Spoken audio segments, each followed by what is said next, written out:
Hey folks, Larry Gregory here, the Tennessee Hay Man and king of the Tennessee Hay Men. Yeehaw! I normally have my trusty sidekick with me, the naked killer possum, who sometimes wears a G-string, but he's a little bit gun shy and he made a no-show on me today, so we're not going to get to see him. But what I'm going to tell you a little bit about today is something that I saw on a Massey Ferguson promo vid for their center feed square baler, of which I have one just like it, but just different made company name on it. Mine has got Case International, 8530 Case International. They're all made by Hesston, so basically they're the same baler, just got different names on them. But one thing good about them, they're all painted red. But anyway, we'll get to my baler over here, and I'm going to show you a couple of things that the fellow that made the promo vid for the Massey Ferguson center feed baler, I thought he left out and should have added as added features on these balers that makes them more unique and more safe for the components that these features are set up for. Anyway, we'll get over here to the baler and I'll show you what I'm talking about.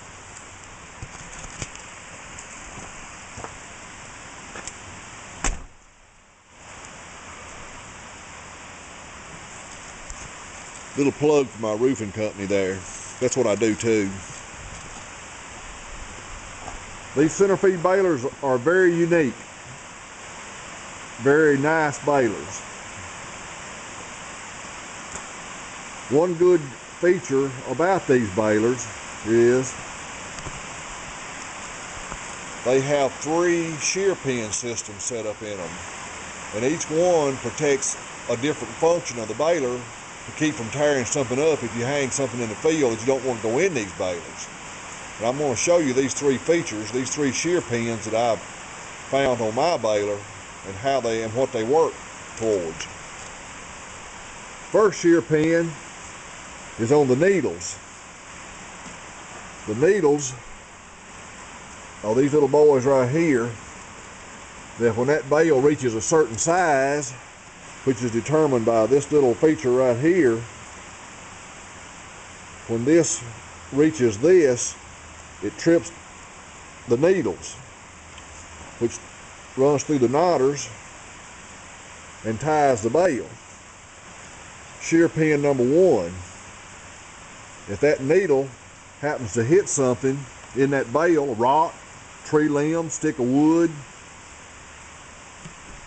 and you might ask, how would a stick of wood get in there? I'm going to show you something about that here just in a minute or two. But anyway, first shear pin is on the needles right here. Second shear pin is on the main pickup and the stuffer. If you get too much hay in this stuffer, which I learned the hard way, if you get more in here, then this thing can pull back and make for a flake. It tensions up on that. It tensions up on this shear pin and snaps it to keep from breaking a chain, trying to pull too much in there, etc., etc. Third shear pin, just like the old conventional balers, every one of them's got one here on the flywheel.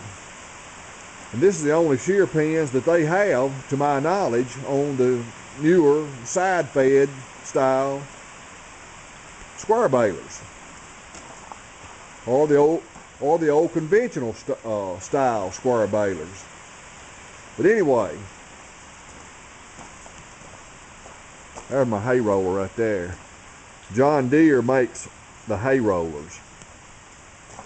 Oh, and there's another plug for my roofing company.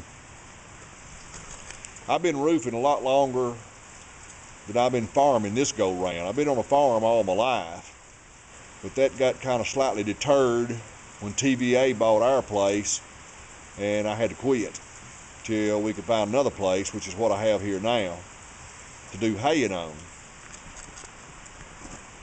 But anyway,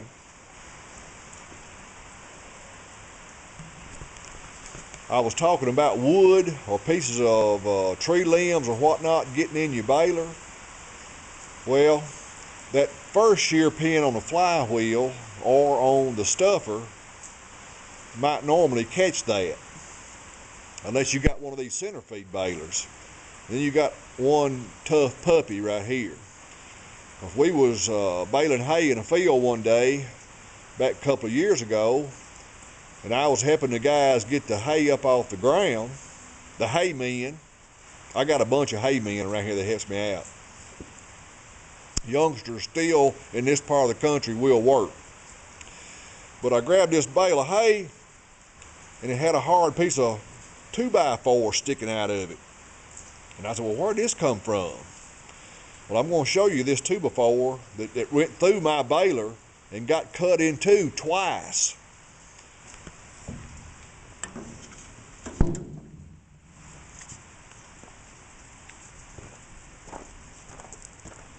This 2x4,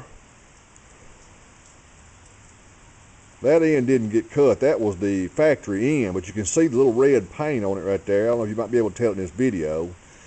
But that right there was cut by the plunger in my baler. And there was another piece about this long that I found. I throwed it in a ditch in the one bale and found this one in a second bale. Well, I decided to keep it. I said, well, ain't nobody ever going to believe that I run about a 2-foot section of pressure treated 2x4 through this baler and didn't tear something up. Well, there's the proof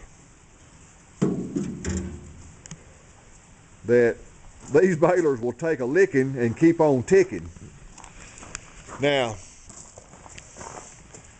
may be hard to believe, and I don't know if any of y'all ever done it, and I wouldn't recommend you to do it to try it for practice. I didn't mean to. It just, this 2x4 was accidentally left in that field from one year when we scotched a wagon, was unhooking from a tractor to another wagon. Somebody forgot to pick the 2x4 up. It got raked up in a windrow. This baler over here picked it up and run it through and cut it in half twice and never checked up. I never heard it. It never made a mislick in the whole process. These balers are tough. I recommend them to anybody over the conventional style baler if you want a real good hay baler.